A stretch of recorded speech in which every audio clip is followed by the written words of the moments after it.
Ota-onang Moskvaning ko'chasida yoqda boqaman deb yuribdi, noinsofdi. Sen qiladigan ahmoq sharmandagarchiliklar bu.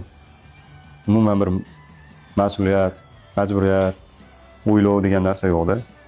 Sharmanda-da, mana uni kelgan 1 oy bo'lgani yo'q. 18 ta, 16 ta, 20 ta topyapti. O'ynab topgani yo'q, o'qiyapti-da uyda. Sen odam bo'lmay ekansan. Senga javob. Bu narsalarni yig'ishtir sur, ko'zimga ko'rinma. Bo'ldi, xayrlashamiz ukajonim. Seni o'qitmayman men.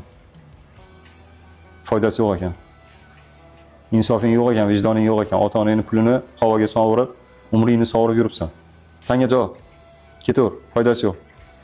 Uyindagilarga telefon qilaman, bo'ldi, aytaman. Uyingga o'tirib bundan ko'ra uyindagilarga qarash. Hunar o'rgangan. Nima qilasan vaqtingni o'tkazib?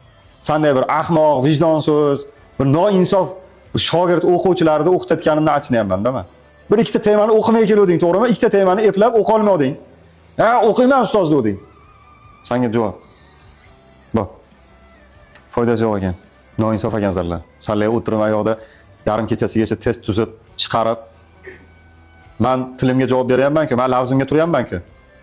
Test tuzyapman, oylik nazorat qilyapman, temamni o'tib beryapman, vazifamni ko'ryapman. Sanlar nimaga qila olmayapsanlar?